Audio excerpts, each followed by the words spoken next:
Bonjour, je suis tellement contente de refilmer une vidéo. Je sais que je dois dire ça à genre une vidéo sur deux parce qu'il y a toujours des moments où j'arrête de filmer pendant quelques semaines et où je reprends. Et aujourd'hui ça fait partie des jours où je reprends. Et aujourd'hui je me suis dit que j'aimerais bien vous présenter tous mes essentiels de vie. Et je tiens à faire un mini disclaimer, je sais même pas si c'est vraiment nécessaire mais au cas où. C'est évidemment une vidéo purement pour le divertissement, c'est-à-dire que quand je dis essentiel, je suis au courant qu'il y a beaucoup de choses que je vais citer qui ne sont pas essentielles à la vie humaine et que c'est vraiment que des trucs matérialistes et tout ça. Mais on va dire que le mot essentiel c'est juste une manière de dire que c'est des choses que j'utilise très souvent et que j'adore et que je trouve qui ont une très grande utilité dans ma vie. Et pour commencer, je vais faire un petit throwback à ma toute première vidéo sur ma chaîne, je vous la mets dans le petit i si jamais vous l'avez pas regardée. Je sais même pas si je vous conseille d'aller la regarder tellement elle était bancale, c'est-à-dire que toute la vidéo est floue. Mais c'était une période où, je sais pas si vous me suivez depuis aussi longtemps, mais je faisais des génériques en plus sur ma chaîne à chaque vidéo.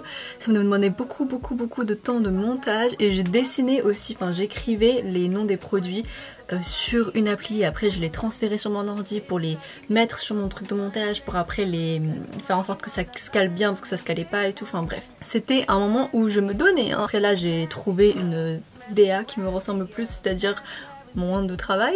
Un vrai moins de travail mais pour un résultat quand même qui n'est pas dérangeant. Je pense pas que là ce qui vous manque c'est un générique. Mais dans cette vidéo là, j'avais fini la vidéo en me mettant du parfum et c'est toujours le même. Le Calvin Klein One. Mais à votre avis, si vous avez regardé cette vidéo, ne trichez pas si vous ne l'avez pas encore vue. Qu'est-ce qui est écrit, enfin qu'est-ce qui est gravé derrière cette fiole ici que vous ne pouvez pas voir à la caméra et qui se voit à peine aussi à l'œil nu. Donc heureusement que c'était gratuit parce que j'aurais eu le seum sinon. Mais petit timer, à votre avis, qu'est-ce qui est écrit derrière? Il y a écrit Home is within, qui est toujours quelque chose auquel je crois, que votre maison est à l'intérieur de vous. Mais du coup ce parfum, vous pouvez voir à quel point, je sais pas si je l'utilise pas beaucoup ou s'il est super grand ou que peut-être c'est juste que j'alterne entre beaucoup de parfums en général, donc du coup lui c'est plus celui que j'utilise tous les jours de ma vie.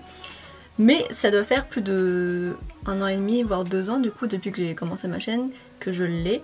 Et pour autant il n'est pas fini. Après c'est vraiment, c'était le plus grand donc il fait 200 ml quand même, pour un parfum c'est pas mal. Je vais m'en mettre car c'est mon premier essentiel. Et si vous... à chaque fois, pourquoi je m'efforce à mettre du parfum quand je suis assise, c'est super inconfortable. Et ma technique pour mettre du parfum en général, je sais pas si c'est une bonne technique ou quoi, j'en mets toujours un sur seulement ce bras là. On va savoir pourquoi. Après j'en mets sur le cou et sur le ventre et sur le pantalon. Vraiment je suis parfumée de partout. Et pourtant, j'ai l'impression que le parfum, aucun des parfums que j'ai ne tiennent vraiment sur moi ou que c'est vraiment un truc qui se sent une fois que je suis dehors. J'ai l'impression que j'ai un coup de vent et c'est bon, je n'ai plus du tout d'odeur de parfum. Après j'espère qu'au moins je sens le neutre et que je ne pue pas du coup, mais j'ai l'impression que le parfum ne tient pas sur moi alors que j'ai vraiment des eaux de Cologne aussi. C'est pas forcément ce parfum là qui est mon essentiel parce que j'en utilise plein, c'est juste un peu le go-to parce qu'il a une odeur assez soft, enfin assez passe-partout et donc du coup vu que je suis une tarée dans ma tête, j'associe un peu mes parfums en fonction de la tenue et de la vibe du jour. Donc si je vais mettre mon autre parfum qui est un Jo Malone, il est assez fort et assez, je vais dire corsé, mais en vrai non, il est quand même frais parce que c'est de la mûre. Mais il a quand même une senteur particulière et du coup je me dis bah ça je le mets que quand j'ai la tenue appropriée ou la journée appropriée. Voilà. Alors que lui c'est vraiment un parfum passe-partout qui sent juste bon, enfin qui sent le frais et qui sent bon, donc voilà c'est celui que je mets en vrai le plus souvent. Je peux vraiment pas sortir sans parfum, non pas encore une fois que je pue, mais c'est juste que moi j'adore les odeurs. Enfin j'adore sentir bon parce que bon si les gens ne me sentent pas, moi au moins je me sens quand je suis dehors en vrai. Et ah ça c'est vraiment pas mon essentiel ce produit de merde hein. Mais moi je me sens, même si j'ai l'impression que personne d'autre sur terre ne me sent. Et du coup bah au moins moi ça me permet de me sentir à l'aise quand je suis dehors. Et en vrai j'ai la chance que, bon je pense qu'il y a peut-être des gens dans mon entourage qui vont démentir ça et qui vont dire non tu pues ta mère la grosse. Mais j'ai la chance de pas sentir mauvais naturellement, enfin genre je ne sens en général rien, je n'ai pas d'odeur.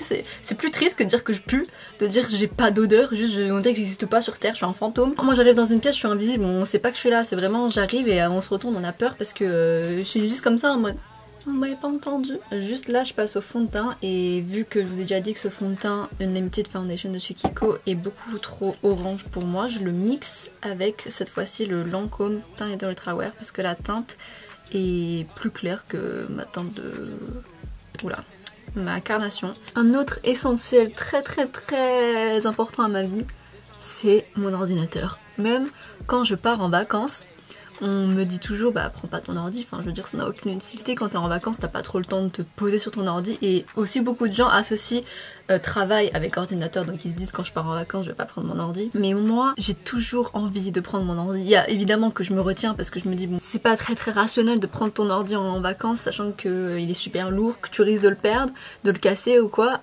et que tu vas l'utiliser peut-être 1 ou 2 fois max. Donc du coup des fois je prends sur moi et je me dis je le prends pas.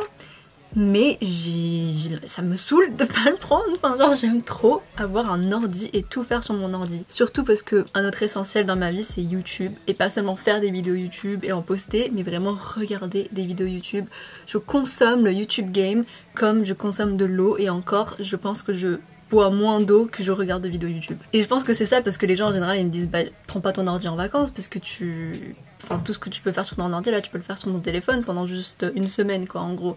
Et je suis en mode oui techniquement je peux regarder des vidéos YouTube sur mon téléphone, mais j'ai pas envie. Par exemple je peux pas regarder Netflix sur mon téléphone, je trouve ça trop nul. À part pour dépanner quand par exemple je vais dormir et que je veux regarder un truc vite fait, bah je prends mon téléphone, donc je suis dans le train ou quoi, et encore je le fais pas en général quand je suis dans le train. Mais regarder des vidéos YouTube ou un film ou une série sur mon téléphone, même quand je suis dehors et tout, je n'ai pas envie de le faire. Peut-être que c'est parce que j'ai grandi en étant une fan inconditionnelle de la télévision, c'est-à-dire que quand j'étais petite, je passais ma vie entière devant la télé, devant Disney Channel surtout. Et c'est peut-être une habitude qui est restée, le fait d'avoir un truc devant soi qui est en vraiment grand écran, et parce que j'étais du coup habituée à avoir un grand écran. Et du coup ça fait que maintenant quand je regarde sur mon téléphone, je suis mal à l'aise, enfin j'ai pas envie de rester longtemps à regarder une vidéo sur mon téléphone. Après peut-être que c'est tout le monde qui est comme ça. Mais bon après, cela étant dit, un autre de mes essentiels c'est quand même clairement l'application de notes de mon téléphone, que j'utilise plus que n'importe quelle application. Enfin non, je déconne quand même, j'utilise beaucoup plus Insta je pense. Mais l'application notes de mon téléphone elle est vraiment pleine à craquer, vous trouverez toujours des dingueries là-dedans, que ce soit plein de listes qui n'ont même plus de raison d'être et je comprends même plus pourquoi je les faites, ou aussi même des poèmes et plein de phrases random. Vous savez quand vous avez une idée de phrase trop cute ou trop bien écrite, vous écrivez juste, vous prenez une note entière, hein. Nouvelle note, une phrase et vous n'utilisez plus la note et vous revenez plus jamais dessus et vous ne savez même plus que vous l'avez écrite. Aussi l'application rappel de mon téléphone qui est l'une des meilleures inventions sur Terre, étant donné que j'ai un cerveau qui oublie tout rapidement. En fait moi je suis tellement sous le stress tout le temps que bah, j'oublie plein de trucs sur le moment, après je regrette et je panique encore plus.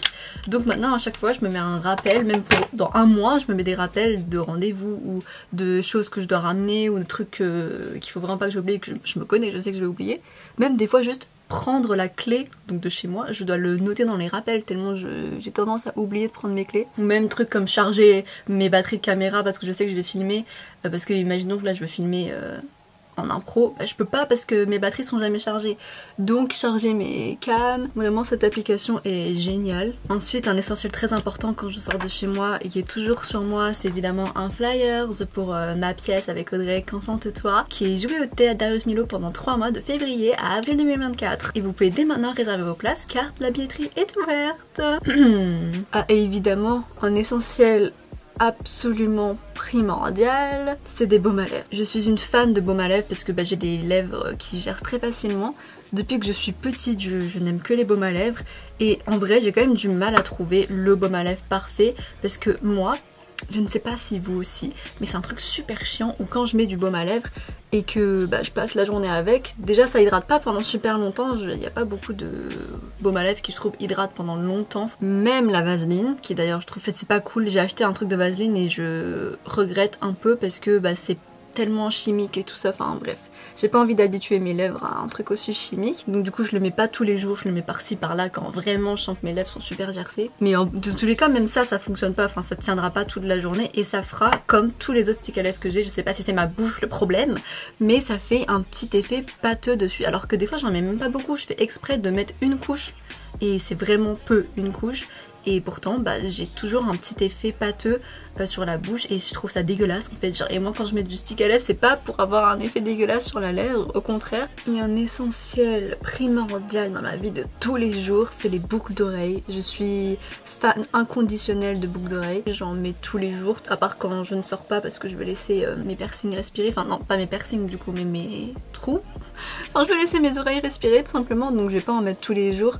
Parce que sinon ça peut peut-être créer des infections, surtout quand on dort et que ça appuie dessus. Enfin, je préfère les enlever quand je peux, parce que mes trous ne se rebougent pas aussi rapidement maintenant. Mais quand je sors, je me vois tellement mal maintenant sortir sans boucle d'oreille. Alors que je me souviens que, peut-être que je vous ai déjà raconté cette histoire, je m'en souviens plus, mais que quand j'étais petite, je m'étais toujours dit mais jamais de la vie je me fais percer quoi que ce soit, même les lobes d'oreilles, c'est mort, parce que ça me dégoûte, et en vrai ça me dégoûte toujours les piercings au nombril par exemple. Pas que ceux qui en ont sont moches, mais c'est juste que moi je pourrais pas l'avoir sur moi, tellement ça me stresse d'avoir un trou dans mon nombril. Et puis même en vrai, même les piercings ici, je sais plus comment ça s'appelle, au cartilage, un truc comme ça, bah tout ça, ça me stresse, et je pense que je me suis fait mes trous à 19 ans, donc en 2019, ce qui fait que c'est assez récent quand même. C'est que à 19 ans que j'ai réussi à avoir du courage et me dire on passe au-dessus de cette peur là des trous et tout. Mais aussi je pense que l'une de mes peurs vis-à-vis des trous, c'est que j'avais peur de pas trouver le deuxième, c'est-à-dire que vous savez quand vous devez passer la boucle d'oreille, vous devez la passer dans le premier trou, et enfin c'est le même trou, mais je veux dire, vous voyez, ça doit traverser l'oreille. J'avais trop peur de pas réussir à trouver le trou derrière et de devoir tripoter. Et ça m'est arrivé, honnêtement ça m'est arrivé, et j'ai jamais été aussi mal à l'aise de ma vie. Au tout début, quand vous changez votre boucle d'oreille pour la première fois et que vous n'avez pas l'habitude, ça dégoûte sa mère, et en plus ça fait super mal parce que vous devez réussir à le faire de manière naturelle, sauf que le trou il est encore très serré et très fragile, et alors que j'attendais longtemps avant de le changer. Et quand vous essayez de le faire passer, ça passe pas tout de suite, ou en tout cas ça fait peut-être un peu mal ou quoi. Pas tout le monde, ça se trouve c'est juste moi qui m'y suis grave mal prise et qui ne sait pas faire. Et bref, c'était tout ça qui m'avait fait peur, et là niveau oreille, là c'est bon, je suis calée, j'ai mes 3 trous et c'est bon, je vais m'arrêter là. Mais clairement aujourd'hui je me remercie d'avoir passé le cap, parce que je trouve ça tellement plus beau d'avoir des boucles d'oreilles. Ça accessoirise toute une tenue, ça accessoirise sa tête, ça change, enfin moi qui adore changer de tête mais qui peut pas trop changer de coiffure par exemple, et je suis très contente de pouvoir au moins changer de boucle d'oreille tout le temps, de changer de make-up tout le temps et faire plein de trucs qui font que je m'ennuie pas de ma tête quoi. Et ensuite évidemment je pense que là tout le monde qui est un petit peu à la mode du jour, le blush, ça devient indispensable. Ça c'est vraiment un truc que je peux mettre même si je me maquille pas du tout. Bon du coup je suis maquillée si j'ai mis du blush, mais je veux dire, imaginons qu'un jour je mets pas de fond de teint, je mets même pas de bronzer, je mets rien sur les yeux, rien sur les sourcils, rien sur les lèvres ou quoi, je peux au moins me mettre du blush. C'est un truc qui donne toujours un peu bonne mine, même quand on en met trop. Surtout les blushs crème, ça c'est vraiment une révélation. Après moi je trouve ça dommage de l'avoir en format stick, parce que je comprends pas, sachant que je vais pas mettre un stick comme ça, enfin j'ai pas envie de l'étaler directement sur mon visage parce que ça peut laisser des traces, ça peut mal s'estomper, mais le fait que ce soit un bronzer crème c'est excellent. Bon ça se trouve c'est archi dégueu ce que je fais, mais c'est que des fois je prélève avec mes doigts et je mets juste comme ça vite fait sur mon visage, surtout quand j'ai pas de fond de teint, et c'est hyper naturel et c'est hyper rapide à faire, alors que quand c'est un blush poudre on a besoin d'un pinceau. J'ai envie de dire c'est vraiment pas le truc le plus dégueulasse que les gens peuvent faire avec du make-up hein. En ce moment j'ai redécouvert le fait de mettre de l'highlighter liquide, je trouve ça trop cute. Après le format pipette pareil, super stupide, peut-être que c'est juste moi qui ne sais pas l'utiliser alors que c'est plus facile d'utiliser avec la pipette, mais bon moi je trouve pas. Ah merde, j'ai oublié de mettre ma base, bon j'en mettrai pas.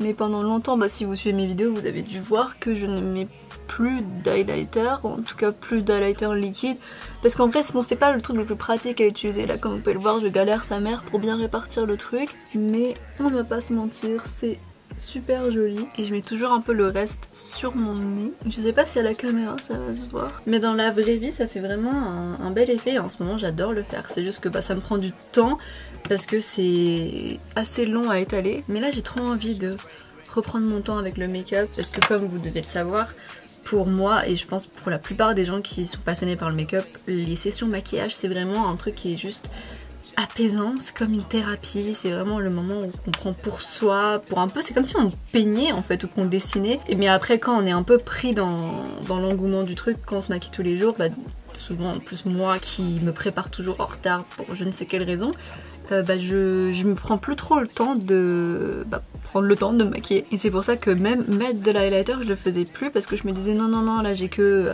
20 minutes pour me maquiller et j'ai pas le temps. D'ailleurs n'hésitez pas à me dire vous combien de temps vous mettez pour vous maquiller. Moi en général si c'est un full face, genre là comme je vais faire, ça me prend 1 heure je dirais. Et si vraiment je prends mon temps ça peut me prendre 1h15, mais avant ça peut me prendre 1h30, mais je pense que maintenant j'ai tellement l'habitude de faire mon teint rapidement que ça me prend beaucoup moins de temps. Mais sinon quand je me maquille vraiment à la va-vite et que c'est vraiment juste un maquillage pour avoir bonne mine, là je peux prendre entre 10-15 minutes, voire moins si tout ce que je fais c'est mettre du blush et du rouge à lèvres. Et pour les yeux, aujourd'hui je vais utiliser ma palette Natasha Denona, c'est la rétro palette que j'utilise jamais, c'est honteux vu le prix qu'elle m'a coûté. Bon, elle m'a pas coûté le prix qui s'est affiché là, mais elle m'a coûté dans les 50 € parce que c'était 3 produits achetés, un produit offert et j'ai pris 3 palettes Natasha Denona de cette taille là. Du coup ça revenait moins cher, mais quand même bon c'est un peu honteux de l'utiliser si peu, mais en fait c'est juste que c'est des couleurs qui sont très voyantes, enfin voyantes. Non en vrai ça va, ça reste assez nude. Mais j'ai en ce moment que le réflexe de me maquiller en nude marron, c'est tout. Genre je suis vraiment dans le boring du make-up, mais que j'adore. Et qui est juste beau, enfin qui est facile à porter et qui va avec toutes les tenues. Mais du coup aujourd'hui, vu que j'ai envie de prendre mon temps, bah, je vais pouvoir me maquiller avec cette somptueuse palette qui du coup ne fait pas du tout partie de mes essentiels vu comment je l'utilise peu. Mais sinon si on revient en fait de parler des vrais essentiels, je dirais qu'un essentiel indispensable à ma vie c'est de dire que je vais faire du yoga et de ne jamais en faire. En vrai j'ai repris le yoga il y a pas si longtemps, j'en fais et j'essaie de m'étirer le plus possible, mais là le plus possible en ce moment c'est une fois par semaine donc c'est pas grand chose. Mais vraiment à chaque fois qu'on me demande tu vas faire quoi aujourd'hui, je vais faire du yoga. Non. Alors qu'en vrai, Dieu sait que j'ai bien besoin de me recentrer sur mes chakras en faisant du yoga. Ah et aussi, bah comment ai-je pu oublier que tout simplement le maquillage, c'est l'un de mes essentiels dans la vie. Enfin, je trouve que ça a vraiment rapporté un côté super apaisant dans ma vie.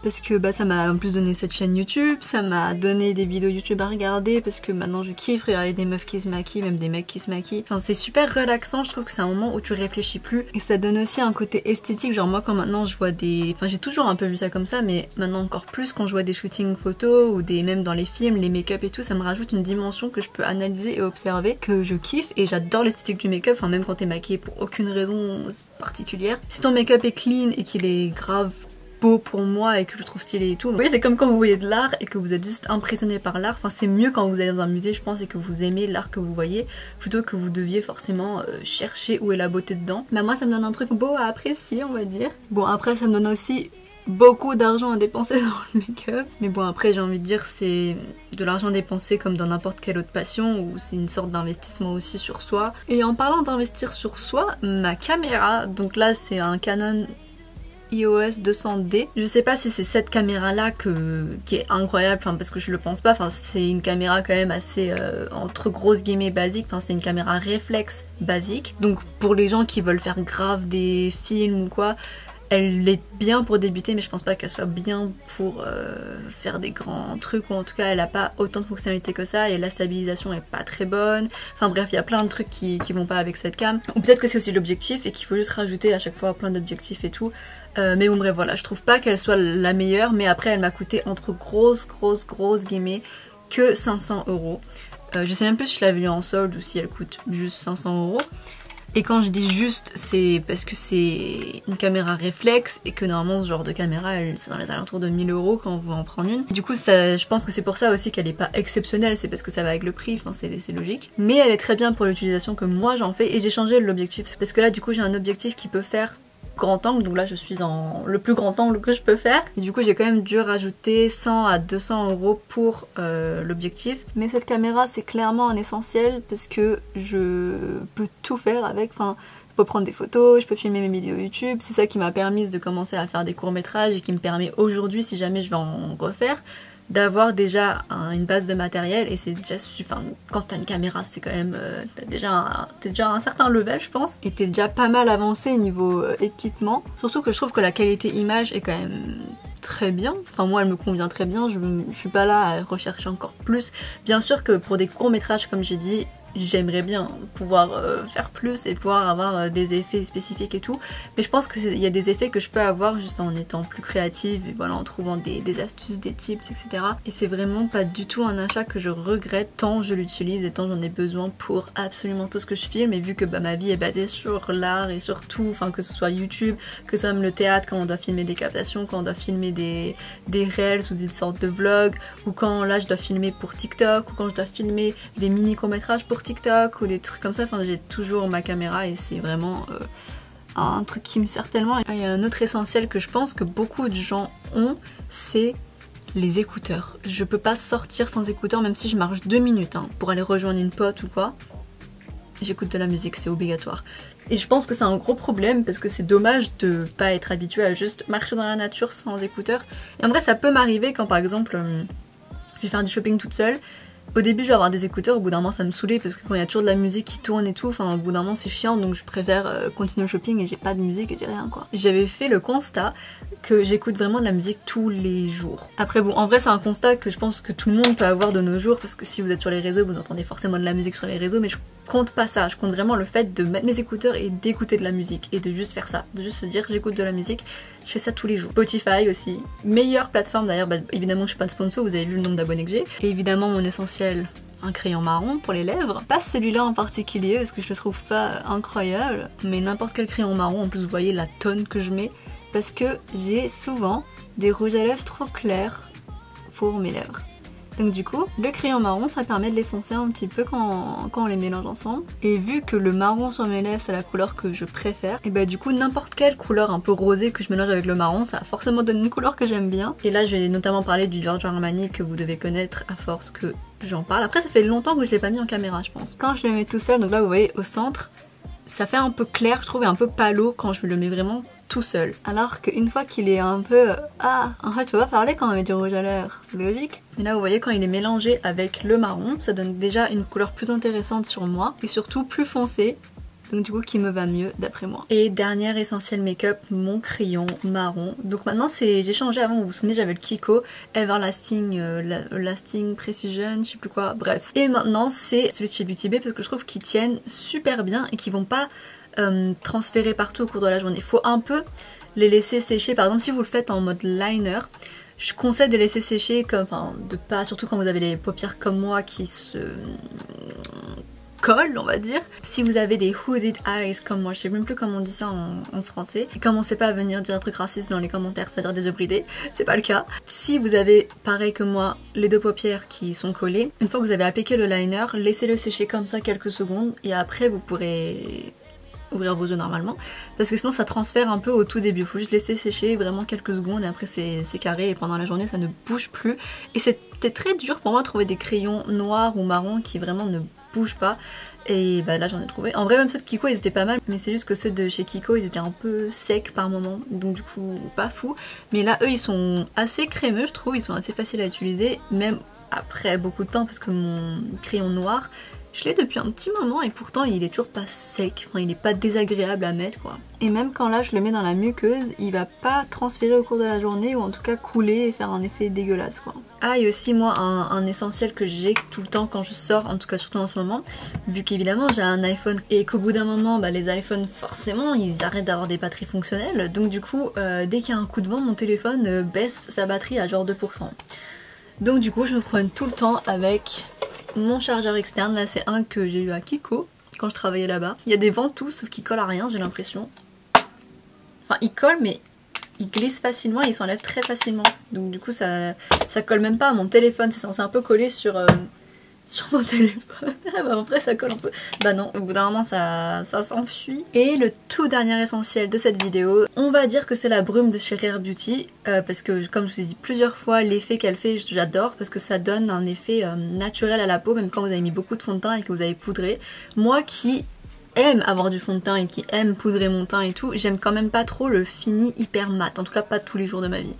Et ça permet d'avoir un fini assez naturel alors qu'on a du fond de teint sur notre peau. Je sais que des fois, et c'est pas pour me lancer des fleurs mais un petit peu, les gens me disent mais t'as du fond de teint? Et oui, en général oui j'en ai, mais c'est juste que c'est tellement bien tamisé grâce à ça. Bon, après je sais pas si c'est ça ou le fait que j'en mette pas non plus beaucoup en vrai du fond de teint, peut-être que c'est ça qui aide, mais quand on met ça on a vraiment un fini naturel sur la peau. Ça enlève un peu l'effet cakey. Bon en vrai je dis ça, quand là je me regarde, je pense pas avoir un effet super cakey de base. Mais je sais que c'est encore mieux avec ça parce que ça donne un effet glowy. Moi qui adore les teints glowy. Mais je suis un peu réticente à l'idée d'acheter un fond de teint glowy ou un truc comme ça parce que j'ai quand même la zone T grasse et j'ai pas envie que mon fond de teint il devienne vraiment sur gras pendant la journée quoi. Alors qu'avec ça, ça va. Enfin je trouve que j'ai j'ai la peau évidemment qui produit du sébum et qui du coup il y aura un effet gras au bout d'un moment dans la journée, c'est un truc qui est inévitable même quand on a un fond de teint mat et qu'on a poudré, mais ça je trouve pas que ça aggrave le truc, vous voyez ce que je veux dire. Sauf que vu le prix de ce truc là, et je trouve ça cher même s'il est très bien et que même l'expérience tellement ça sent bon et tellement le packaging est cute, je trouve qu'il vaut d'être testé, mais j'aurais vraiment le seum de le racheter une fois qu'il sera terminé parce que ça coûte quand même cher. Du coup j'ai trouvé un dupe qui est même pas forcément un dupe parce que je le trouve tout aussi bien et tout aussi quali, enfin vraiment c'est pas un truc qui mérite moins, c'est l'eau de beauté de chez Caudalie. Et ben en fait Marivonne, il y a une raison totalement rationnelle pour laquelle ce produit a une aussi bonne qualité que celui de Rare Beauty, et c'est qu'en fait il vaut pas si moins cher que ça. Je me suis trompée, et si on fait le rapport quantité-prix, ça fait que le Rare Beauty il fait 85 ml pour 31 €. Alors que l'eau de beauté Caudalie, pour 100 ml, donc c'est pas celui que j'ai, moi j'ai celui de 30 ml, mais si vous prenez la grande version de 100 ml, ça revient à 31,95 €. Donc c'est juste un tout petit peu moins cher que le Rare Beauty, mais techniquement c'est pas vraiment un dupe du coup. Voilà, pardon. Le seul truc chiant avec ça, c'est que ça pue. Enfin, tout le monde dit que ça sent super bon, mais j'y arrive pas. Je comprends pas cette odeur. Ça sent la menthe poivrée, non ? Bah j'aime pas trop cette odeur. Après je trouve le packaging trop cute. En plus il est en... Ah non, j'allais dire en verre, mais en fait je pense que c'est du plastique un peu véreux, j'allais dire. Du plastique qui ressemble à du verre ou je sais pas. Et à ce qui paraît, bon après il n'y a pas écrit ça sur le truc. Donc je sais pas si ça fait vraiment ça. Mais normalement c'est censé pareil fixer le maquillage ou donner un bel effet à la peau sur le maquillage. Il y en a qui disent qu'il faut... Enfin il y a marqué vaporiser les... Il y a écrit vaporiser sur le visage avant votre crème et à tout moment de la journée. Donc il n'y a pas écrit que c'est une brume fixatrice ou que ça va faire tenir le maquillage ou quoi. Mais en général les gens l'utilisent comme ça et moi aussi j'utilise comme ça et ça marche bien. Enfin il n'y a pas de souci et ça ne fait pas dégouiner votre maquillage ou quoi. Et je trouve que ça a le même effet qu'une brume fixatrice, c'est que ça mélange bien les matières ensemble. Vraiment l'odeur j'aime pas. Après je pense qu'il y en a plein qui kifferaient cette odeur parce qu'en général il est connu pour sentir bon et les gens le mettent même sur leur coussin avant de dormir et ils adorent, mais moi j'aime pas cette odeur. Et bon voilà, en vrai ça fait vraiment un peu le même effet que la brume Rare Beauty parce que ça donne un effet glowy mais sain, vraiment peau saine, peau en bonne santé, enfin voilà, vraiment très bon produit. Et voilou sur ce j'ai fini de vous citer mes essentiels, j'ai fini mon make-up et j'ai fini de tourner cette vidéo. Et je vous dis du coup à la semaine prochaine, mais je dis ça tout le temps et au final non, donc peut-être la semaine encore d'après, on verra ça. Et je vous fais des gros bisous, je vous souhaite un bon mois de février car ça arrive bientôt. Et voilà, encore une fois, n'hésitez pas à venir voir Consente Toi qui débute le 1er février au Théâtre Darius Milhaud. La billetterie est ouverte, elle est en bio ou allez juste sur le site du Théâtre Darius Milhaud, c'est à Paris dans le 19e. Et voilà. Et si vous voulez, il y a une bande-annonce sur notre compte Insta, sur notre compte YouTube, Acte 1. Donc du coup n'hésitez pas à aller voir ça. Voilà, encore une fois je vous fais des gros bisous et je vous retrouve bientôt. Mouah.